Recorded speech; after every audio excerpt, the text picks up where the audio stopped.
So ಇವತ್ತಂದ್ರೆ ರೀ ಕಾಗವಾಡ ತಾಲೂಕಿನ DCC bank ಚುನಾವಣೆ ಸಂಬಂಧಪಟ್ಟಂತೆ ಅದು ಬೆಳಗ್ಗೆ ಜಿಲ್ಲಾ ಉಸ್ತುವಾರಿ ಮಂತ್ರಿ ಸನ್ಮಾನ್ಯ ಸತೀಶ್ ಜಾರಕಿಹೊಳಿ ಅವರು, ರಾಜು ಕಾಗೆ ಅವರು, ಅಲ್ಲಿ ಶಾಸಕರು ಮತ್ತು ಹಿಂದಿನ ಮಾಜಿ ಸಚಿವ ಶ್ರೀಮಂತ್ ಪಾಟೀಲ್ ಅವರು, ನಾನು ಶ್ರೀನಿವಾಸ್ ಪಾಟೀಲ್ ಎಲ್ಲರೂ ಕೂಡಿ ಕಾಗವಾಡ ಬಗ್ಗೆ ಚರ್ಚೆ ಮಾಡಿ ಉಸ್ತುವಾರಿ ಸಚಿವರು ರಾಜು ಕಾಗೆ ಅವ್ರ ಸೀನಿಯಾರಿಟಿ ಇವನ್ನೆಲ್ಲ ಇಟ್ಕೊಂಡು ಶ್ರೀನಿವಾಸ್ ಅವ್ರು ಇನ್ನೂ ಹೆಂಗದಾರೋ ಮುಂದೆ ಅವಕಾಶ ಸಿಗ್ತೈತಿ. ರಾಜು ಕಾಗೆ ಅವ್ರನ್ನ ಅವಿರೋಧ ಆಯ್ಕೆ ಮಾಡ್ಬೇಕಂತೇಳಿ ನಮಗೆಲ್ಲರಿಗೂ ಒಂದು ಆದೇಶ ಕೊಟ್ಟರು. ಆ ಪ್ರಕಾರ ಇವತ್ತು ಬ್ಯಾಂಕಿಗೆ ಬಂದು ಶ್ರೀನಿವಾಸ್ ಪಾಟೀಲ್ ಅವ್ರನ್ನ ಕಾಗವಾಡದಿಂದ ಅಂದರೆ ಅವ್ರ ನಾಮಪತ್ರ ಹಿಂದೆ ತಕ್ಕೊಂಡ್ರಿ. ಅಂದರೆ ರಾಜು ಕಾಗೆ ಅವರು ಅವಿರೋಧ ಆಯ್ಕೆ ಆದ್ರೆ ಅಂದರೆ ಕಾಗವಾಡದಿಂದ. ಸೊ ಈಗ ಸುಮಾರು ಇವತ್ತು ಚಂದ್ರಾ ಶೆಟ್ಟಿ ಅವರು ಅವಿರೋಧ ಆಯ್ಕೆ ಆದ್ರೆ ಅಂದರೆ ಮೊನ್ನೆ ಹೇಳಿದಂಗೆ ಸುಮಾರು ನಮ್ಮ ಗುಂಪು ಅನ್ನೋದನ್ನು ಏನೊಂದು ಪ್ಯಾನೆಲ್ ಮಾಡಿದ್ದು 13 ಮಂದಿ ಇದ್ರಿ. ಅದ್ರೊಳಗೆ ಕ್ಲಿಯರ್ ಕಟ್ 7 ಜನ ಅವಿರೋಧ ಆಯ್ಕೆ ಆದ್ರೆ. ನಮ್ಮದು ಪ್ಯಾನೆಲ್ ಐತೆ ಮಾಡಿದ್ದು 7 ಜನ ಕ್ಲಿಯರ್ ಕಟ್ ಅವಿರೋಧ ಆಯ್ಕೆ ಆದರು. ಇನ್ನು ಬಹುಶಃ 6ಕ್ಕೆ ಚುನಾವಣೆ ನಡೀತೈತೆ ರೀ, ಅಂದರೆ 19 ತಾರೀಕು. ಸೊ ಅದಕ್ಕೆ ಗಣೇಶ್ ಹುಕ್ಕೇರಿ ಅವರು ಕಾಮನ್ ಕ್ಯಾಂಡಿಡೇಟ್ ಒಳಗಿದ್ರು. ನಿಮ್ಮ ಮೊನ್ನೆ ಹೇಳಿದ್ದೇನೆ ರೀ, ಅದು ಉಸ್ತುವಾರಿ ಸಚಿವರು ಸನ್ಮಾನ್ಯ ಪ್ರಭಾಕರ್ ಕೋರೆ ಸಾವ್ಕಾರ್ ಕೂಡಿ ಅವ್ರು ಡಿಸಿಷನ್ ತೊಗೊಂಡ್ರು, ಅವ್ರು ಎಲೆಕ್ಟ್ ಆದರು. ಇವತ್ತಂದ್ರೆ ರಾಜು ಕಾಗೆ ಅವರು ಜಿಲ್ಲಾ ಉಸ್ತುವಾರಿ ಸಚಿವರ ಆದೇಶ ಮೇರೆಗೆ ಅವರು ಅವಿರೋಧ ಆಯ್ಕೆ ಆದರು. ಸೊ 9 ಜನ ಅವಿರೋಧ ಆಯ್ಕೆ ಆದರು. 7 ಜನಕ್ಕೆ ಅಕ್ಟೋಬರ್ 19 ಚುನಾವಣೆ ನಡೀತೈತಿ. ಆ 7 ಚುನಾವಣೆ ನಾ ಎಲ್ಲ ರಾಜಕೀಯ ಮುಖಂಡರಿಗೆ ವಿನಂತಿ ಮಾಡ್ಕೋತನು, ಸಮಾಧಾನಲೇ ಶಾಂತ ಎಲೆಕ್ಷನ್ ಮಾಡೋಣ್ರಿ. ಜನ ಯಾರಿಗೆ ಆಶೀರ್ವಾದ ಮಾಡ್ತಾರೋ ಅವರು ಅದನ್ನು ಅಂದರೆ ಅವರ ಆಶೀರ್ವಾದನ ಸ್ವೀಕಾರ ಮಾಡೋಣ. ಮುಂದಿನ ಹಿತದೃಷ್ಟಿ ಎಲ್ಲಿ ತನಕ ಜಗಳ ಇರ್ತೈತೆ ಅಂದರೆ ಚುನಾವಣೆ ತನಕ. ಚುನಾವಣೆ ಆದ ನಂತರ ನಾವೆಲ್ಲ ಜಿಲ್ಲಾ ನಾಯಕರು ಕೂಡಿ ಬ್ಯಾಂಕದ ಹಿತದೃಷ್ಟಿಯಿಂದ ಬ್ಯಾಂಕ್ ಇನ್ನೂ ಉನ್ನತ ಮಟ್ಟಕ್ಕೆ ಬೆಳೆಸುವಂಥ ಪ್ರಾಮಾಣಿಕ ಪ್ರಯತ್ನ ಮಾಡಿದರೆ ರೈತರು, ಗ್ರಾಹಕರು, ನೌಕರಸ್ಥರು ಭಾಳ ಭರವಸೆ ಇಟ್ಕೊಂಡು ಕೂತಿದ್ದಾರೋ ಅದನ್ನು ಅಂದರೆ ಅವ್ರ ಭರವಸೆನ ಹುಸಿ ಆಗ್ದಂಗೆ ಮುಂದೆ ಎಲ್ಲರೂ ಪ್ರಾಮಾಣಿಕ ಕೆಲಸ ಮಾಡ್ಕೊಂಡು ಹೋಗೋಣ ತಮ್ಮ ಮುಖಾಂತರ ಎಲ್ಲರಿಗೂ ವಿನಂತಿ ಮಾಡ್ತಾರೆ. ಇಲ್ಲ ನಾವು ರಾಮದುರ್ಗದಂದ್ರೆ ಇಲ್ಲ, ಉಸ್ತುವಾರಿ ಮಂತ್ರಿ ಅವ್ರ ಕಡೆ ಅದು ಏನು ಚರ್ಚೆ ನಂಗೆ ಗೊತ್ತಿಲ್ಲ ರೀ. ಸೊ ಈಗ ನಮ್ಮ ಜೊತೆ ಶ್ರೀಕಾಂತ್ ಅವನ್ ಕ್ಯಾಂಡಿಡೇಟ್ ಹಾಕಿದ್ರಿ, ನಾವು ಚುನಾವಣೆ ಮಾಡತ್ತೀವಿ. ಇನ್ನು ಆ ಕಡೆ 2 ಜನ ಮಾನ್ಯ ಅಶೋಕ್ ಪಟ್ಟಣ ಅವ್ರು ನಿಂತಿದ್ರು, ಮಲ್ಲಣ್ಣ ಯಾವ್ದವ್ರು ನಿಂತಿದ್ರು, ಅವ್ರದ್ದು ಏನಾಯಿತು ನನಗೆ ಗೊತ್ತಿಲ್ಲ ರೀ. ಅದಕ್ಕೆ ಈಗ ಅದನ್ನು ಹೊಂದಾಣಿಕೆ ಉಸ್ತುವಾರಿ ಮಂತ್ರಿ ಮುಂದೆ ಆಗಿರ್ಬೇಕು ರೀ. ಸೊ ಅದಕ್ಕೆ ನಮ್ಮ ಮುಂದೆ ಅದು ಚರ್ಚೆ ಬಂದಿಲ್ಲ. ಅಕಸ್ಮಾತ್ ಇನ್ನು ಯಾಕಂದ್ರೆ ಈಗ ನೋಡಿ ಇನ್ನೊಂದು ಏನಾಗುತ್ತೆ ಅಂದ್ರೆ ರೀ, ಈ ಚುನಾವಣೆ ಹೆಂಗೈತೆ ಅಂದ್ರೆ 3-4 ಮಂದಿ ಕಣದಾಗ ನಿಲ್ತಾರೆ. ಈಗ 3-4 ಮಂದಿ ಕಣದಾಗ ನಿಂತರೂ ರೀ ಲಿಮಿಟೆಡ್ ವೋಟ್ ಇರೋದ್ರಿಂದ ಸೊ ಚುನಾವಣೆ ಎಲ್ಲಿವರೆಗೆ ಹೋಗ್ತೈತೆ ಅಂದ್ರೆ ನಾಳೆ 19ಕ್ಕೆ ವೋಟಿಂಗ್ ಐತೆ ಅಂದರು 18ಕ್ಕೂ ಕೆಲವೊಂದು ಡಿಸೈಡ್ ಆಗ್ತಾವ್ರು. ಅಂದ್ರೆ 3 ಇದ್ದಲ್ಲಿ ಏನೋ ಹೊಂದಾಣಿಕೆ ಬತ್ತು, ಇಲ್ಲಪ್ಪ ಇವನು ಹಿಂಗೆ ಸಸ್ನು ಇವನು ಮಾಡಿ ಹಿಂಗೂ ಅಂದ್ರೆ 18 ಅಕ್ಟೋಬರ್ ತನಕ ಕೆಲವೊಂದು ಹೊಂದಾಣಿಕೆ ನಡೀತಾವೆ. ಅಂದರೆ ಅಲ್ಲೇ ಅಂಡರ್ಸ್ಟ್ಯಾಂಡಿಂಗ್ ಆಗಿರ್ತೈತೆ. ಅಂದ್ರೆ ಒಬ್ಬರು ಹಿಂಗೆ ಸರಿದು ಒಬ್ರಿಗೆ ಓಟ್ ಹಾಕೋದಕ್ಕೆ ಹಿಂಗೆ ಅಂದ್ರೆ 18ವರೆಗೂ ಇನ್ನೂ ಯಾವ ಚುನಾವಣೆ ನಡೆದಿದ್ರು 18ವರೆಗೆ ಸಂಧಾನಗಳು ಒಳಗಿಂದೊಳಗೆ ನಡೀತೈತಿ. ಅವಾಗ ಇನ್ನೂ ಏನೇನು ಪರಿಸ್ಥಿತಿ ಬರ್ತೈತೆ ನೋಡೋಣ ಅವಾಗ. ಸರ್, ಈಗ ನಿನ್ನಿಂದ ಸೋಷಿಯಲ್ ಮೀಡಿಯಾದಲ್ಲಿ ಒಂದು ಪೋಸ್ಟ್ ವೈರಲ್ ಆಗ್ತಾ ಇದೆ ಸಾಕಷ್ಟು ಕಡೆ.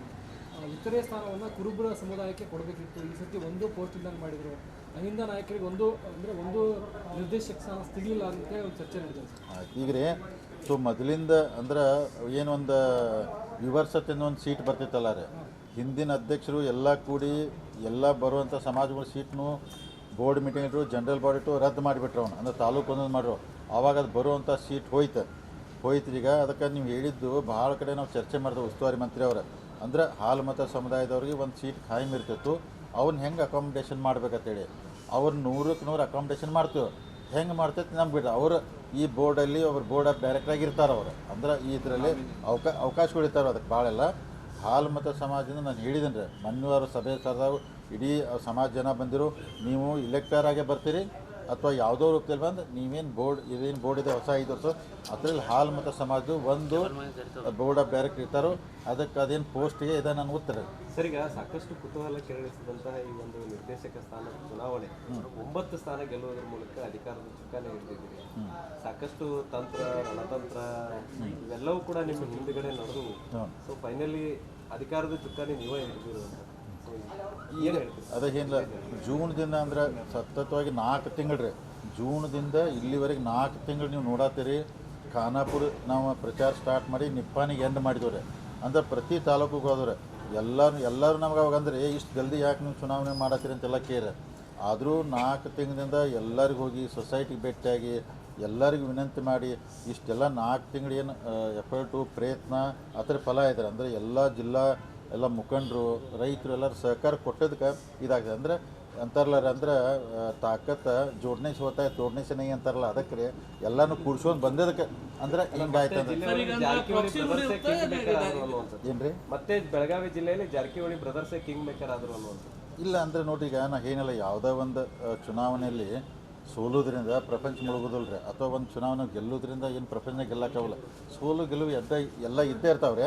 ಅದಕ್ಕೆ ಈಗೆಲ್ಲ ನೋಡಿ ಜಿಲ್ಲೆ ಎಲ್ಲ ಮುಖಂಡರು ಜನ ಆಶೀರ್ವಾದ ಮಾಡಿ ಸೊ ನಮಗೆ ದೊಡ್ಡ ಆಶೀರ್ವಾದ ಇದ್ದರು.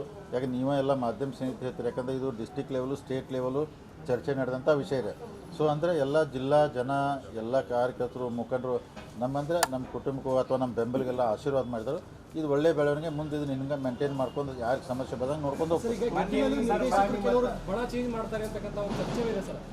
ಈಗ ನಿಮ್ಮ ಬಣದಲ್ಲಿ ಯಾರು ನಿರ್ದೇಶಕರು ಗೆದ್ದಿದ್ದಾರೆ ಅವ್ರ ಸಮುದಾಯವರು ಮುಂದೆ ಅಂದ್ರೆ ಬದಲಾಗ್ತಾರೆ ತಮ್ಮ ಮಾನ್ಯ ನೀವು ಪೂರ್ವ ಒಂದು ಸ್ಟೇಟ್ಮೆಂಟ್ ಕೊಟ್ಟರೆ ನಮ್ಮ ಪ್ಯಾನಲ್ ಇದ್ದವ್ರಿಗೆ ಫೋನ್ ಹಚ್ಚಿ ಅಲ್ಲ ಅವು ಅಂದರೆ ಚರ್ಚೆಗಳು ನಡೆದಿದ್ದು. ಯಾಕಂದ್ರೆ ನೋಡಿ ಎಲ್ಲರೂ ತಂತ್ರಗಾರಿಕೆ ನಾವು ಮಾಡ್ತೀವಿ ಅವರು ಮಾಡ್ತಾರೆ. ನೀವು ಯಾಕೆ ಮಾಡ್ತೀರಿ ಅನ್ನೋಕೆ ನಮಗೂ ಬರ್ದಲ್ಲ, ನಾವು ಮಾಡೋದಕ್ಕೆ ಅವರು ಕೇಳೋಕ್ಕಾಗಲ್ಲ. ಅವೆಲ್ಲ ಹಿಂದ್ಗಡೆ ಬ್ಯಾಕ್ ಡೋರಲ್ಲಿ ನಡೆದಿರ್ತಾವ್ರೆ. ಬ್ಯಾಕ್ ಡೋರಲ್ಲಿ ನಾವು ಕೆಲವೊಂದು ಕೆಲಸ ಮಾಡ್ತಿರ್ತೀವಿ, ಅವರು ಮಾಡ್ತಿರ್ತಾರೋ. ಆದರೆ ಯಾರು ನಮ್ಮ ಕಡೆ ಗೆದ್ದಾರಲ್ಲ ರೀ ಅವ್ರು ಏನಾದರೂ ಬಿಟ್ಟು ಹೋಗೋದಿಲ್ಲ. ಯಾಕಂದ್ರೆ ಪ್ರಯತ್ನ ಮಾಡೋಕೆ ನೀವು ಯಾಕೆ ಮಾಡ್ತೀರಿ ಅದಕ್ಕೆ ಪ್ರಶ್ನೆ ಮಾಡೋಕೆ ಹಕ್ಕು ನಮ್ಗೆ ಯಾರಿಗೂ ಇರೋದಿಲ್ಲ. ಅವ್ರ ಸಂಬಂಧ ಮತ್ತೊಂದು ಏನೋ ಇರ್ತೈತೆ. ಆದರೆ ನಮ್ಮ ಜೊತೆ ಯಾರ್ಯಾರು ಗೆದ್ದು ಬಂದಾರ ನಮ್ಮದೇ ಪ್ಯಾನಲು ಯಾರೂ ಅವ್ರು ಏನು ಮಾಡು ನಮ್ಮನ್ನು ಬಿಟ್ಟು ಹೋಗೋದಿಲ್ಲ. ಬ್ಯಾಂಕ್ ಆಡಳಿತ ಭಾಳ ಸುಸೂತ್ರವಾಗಿ ನಡಿತೈತಿ. ನಮಗೆ ಇಷ್ಟ ಚಾಲೆಂಜ್ ಇದೆ ರೀ. ಬ್ಯಾಂಕ್ ಇವ್ರ ಕಡೆ ಹೋದ್ರೆ ಹಂಗೆ ಆಗ್ತೈತಿ, ಹಿಂಗೆ ಭಾಳ ಅಲಿಗೇಷನ್ ಮಾಡ್ಕೊತಾವ್ರು ಜಿಲ್ಲಾದಾಗ. ಇವರು ಆ ಕಡೆ ಬ್ಯಾಂಕ್ ಉಳಿದಿಲ್ಲ ಅಂತೇಳಿ ನಮಗೂ ಅದನ್ನೊಂದು ಚಾಲೆಂಜ್ ಆಗಿ ತೊಗೊಂಡ್ರಿ. ಅಂದ್ರೆ ಅವ್ರಕ ಚಲೋ ಮಾಡಿ ತೋರಿಸ್ಬೇಕಪ್ಪ. ಹೋದ ಸಲ ಈಗ ಅಪ್ಪಸಾಬ್ ಕುಲ್ಗೋಡೆ ಬಂದಾಗ ಹಿಂದಿದ್ದಂಥ ಅಧ್ಯಕ್ಷರಿಂದ 4 ಕೋಟಿ ಲಾಭ ಜಾಸ್ತಿ ಮಾಡಿದ್ವಿ ರೀ. ಮುಂದಿನ ವರ್ಷ ಇನ್ನೂ ಜಾಸ್ತಿ ಲಾಭ ಮಾಡೋಣ, ರೈತರಿಗೆ ಹೆಚ್ಚಿಗೆ ಸಾಲ ಕೊಡೋಣ ಚಾಲೆಂಜ್ ಮಾಡಿ ತೊಗೊಂಡು ಅವ್ರಕ 5 ವರ್ಷ ಚಲೋ ಆಡಳಿತ ನಡೆಸಿ ತೋರಿಸ್ತೀವಿ ಜನಕ್ಕೆ. ನಿಪ್ಪಾಣಿ ಮತ್ತು ಕಿತ್ತೂರು ಮತ್ತು ಬೈಲಹೊಂಗಲ ಮತ್ತು ರಾಮದುರ್ಗ ಯಾವ ರೀತಿ ಚುನಾವಣೆ ನಡೆಯುತ್ತೆ ಅಲ್ಲ ನಡಿತೈತಿ. ಈಗ ಅತನಿ ಚುನಾವಣೆ ನಡಿತೈತಿ ರೀ, ಆಮೇಲೆ ರಾಯಬಾಗ ನಡಿತೈತಿ, ನಿಪ್ಪಾಣಿ ನಡಿತೈತಿ, ರಾಮದುರ್ಗ, ಕಿತ್ತೂರು, ಬೈಲಹೊಂಗಲ, ಹುಕ್ಕೇರಿ ಇವು 6 ನಡೀತಾವೆ. ಅದಕ್ಕೆ ಏನಿಲ್ಲ ರೀ, ಇನ್ನೇನು ಸಮಾಧಾನ ಇಲೆಕ್ಷನ್ ಆಗ್ತವೆ. ಯಾಕಂದ್ರೆ ಸೊ ಮತದಾರರಿಗೂ ಏನು ಮೆಸೇಜ್ ಹೋಗ್ಬೇಕು ಸಂದೇಶ ಹೋಯ್ತು ರೀ. ಸೊ ಎಲ್ಲ ಮುಖಂಡರಿಗೆ ಲೀಡ್ರಿಗೂ ಮೆಸೇಜ್ ಹೋಯ್ತು. ಅದಕ್ಕೆ ನಾವು ಹೇಳಿದ್ವಲ್ಲ ರೀ.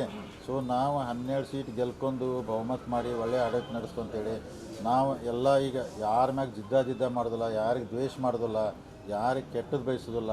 ನಾವು ಒಳ್ಳೆ ಕೆಲಸ ಮಾಡ್ಕೊಂಡು ನಾ ಏನಿಲ್ಲ ರೈತರು ಗ್ರಾಹಕರು ಡಿಪಾಸಿಟ್ ಭಾಳ ಭರವಸೆ ಇಟ್ಕೊಂಡರು. ಅವ್ರ ಭರವಸೆ ಉಳಿಸ್ಕೊಂಡು ಒಳ್ಳೆ ಕೆಲಸ ಮಾಡ್ತಾರೆ. ನಿಮ್ಮ ಕೈಯಲ್ಲಿ ಆಯ್ಕೆಯಲ್ಲಿ ಚುನಾವಣೆ ನಡೆಯುವಂಥ ಏನು ಕ್ಷೇತ್ರಗಳಲ್ಲಿ ಅಲ್ಲಿ ಎಷ್ಟು ಸ್ಟ್ರಾಂಗ್ ಹೇಳ್ತೀರಾ? ಇಲ್ಲಿ ನೋಡಿ ಎಲ್ಲ ನಾವು ಗೆಲ್ಲಕ್ಕೆ ಪ್ರಯತ್ನ ಮಾಡ್ತೇವೆ. ಅವ್ರಿಗೆ ಮ್ಯಾಕ್ಸಿಮಮ್ ಸೀಟ್ ನಾವು ಗೆಲ್ಲಕ್ಕೆ ಪ್ರಯತ್ನ ಮಾಡ್ತಾರೆ. ಕಾಗೆ ಅವರು ನಿಮ್ಮ ಪ್ಯಾನಲ್ದಾಗ ಇದ್ದಿದ್ದಿಲ್ಲ ಸರ್. ಗೌಡ್ರ ಒಂದು ಕಾಗೆ ಅವ್ರು ತಮ್ಮ ಪ್ಯಾನಲ್ದಾಗ ಇದ್ದಿದ್ದಿಲ್ಲ. ಈಗ ತಮ್ಮ ಪ್ಯಾನಲ್ದಿಂದ ಗೆದ್ದ ಅವ್ರನ್ನ ಗೆಲ್ಸಿವಿ ಅಂತ ಐತ್ರಿ. ಅವ್ರ ಉಸ್ತುವಾರಿ ಅವ್ರ ಪ್ಯಾನಲ್ ಅಂತ ಅನ್ಕೋರಿ. ನಿಮ್ಮ ಪ್ಯಾನಲ್ ನಿಮ್ಮ ಪ್ಯಾನಲ್ದಲ್ಲಿ 8 ಜನ 7 ಜನ ಅದೇ 7 ಜನ ನಮ್ಮ ಪ್ಯಾನಲ್ ರೀ. ರಾಜು ಕಾಗೆ ಉಸ್ತುವಾರಿ ಅವ್ರ ಪ್ಯಾನಲು, ಗಣೇಶ್ ಹುಕ್ಕೇರಿ, ಪ್ರಭಾಕರ್ ಕೋರೆ ಸಾವ್ಕಾರು, ಸತೀಶ್ ಜಾರಕಿಹೊಳಿ ಪ್ಯಾನಲ್ ಅನ್ಕೋರಿ. ಯಾಕಂದ್ರೆ ನಮ್ದು 7 ಫಿಕ್ಸ್ ರೀ. ಮತ್ತು ಕಿತ್ತೂರು ಇದೊಂದು ನಿಪ್ಪಾಣಿ ಯಾವ ಯಾರ ಪ್ಯಾನಲ್ ಅನ್ನೋದು ಅಣ್ಣಾ ಸಾಹೇಬ್ ಜೊಲ್ಲೆ ನಾವೆಲ್ಲ ಒಂದಾರೆ. ಕಿತ್ತೂರು ಬೈಲಹೊಂಗಲ ನಮ್ದಾರೆ, ರಾಮದುರ್ಗ ನಾವೇ, ಹುಕ್ಕೇರಿ ರಾಜೇಂದ್ರ ಪಾಟೀಲ್ ನಾವು ಹಿಂಗೈತ್ರಿ. ಅದು ಕೆಲವೊಂದು ಅವ್ರ ಜೊತೆ ಮಾತಾಡ್ಕೊಂಡು ಚರ್ಚೆ ಮಾಡಿದ್ದೀರಿ. ಅಲ್ಟಿಮೇಟ್ಲಿ ಎಲ್ಲ ನೋಡ್ರಿ ಕಡೆಗೆ ಬ್ಯಾಂಕಲ್ಲಿ ಗೆದ್ಕೂಲೆ ಈಗ ಎಷ್ಟು ಜಿಗಿದಾಡ್ರು ಮತ್ತು ಎಲ್ಲರೂ ಕೂಡಿ ಒಂದೇ ಬೋರ್ಡ್ ಹಾಕ್ಕೊಳ್ಬೇಕು. ಎಲ್ಲರೂ ಕೆಲಸ ಆಗ್ಬೇಕು ತಾನೇ ಹೋಗ್ತಾರೆ. ಯಾವ ಅಧ್ಯಕ್ಷ ಆಗಿ ಚೇರ್ಮನ್ ಆಗ್ತಾನಲ್ಲ ಎಲ್ಲ ಲಗಾಮ ಕಡೆ ಐತೈತಿ ಎಲ್ಲ ತಾನೇ ಸುಮ್ಮನೆ ಇರ್ತಾರೆ.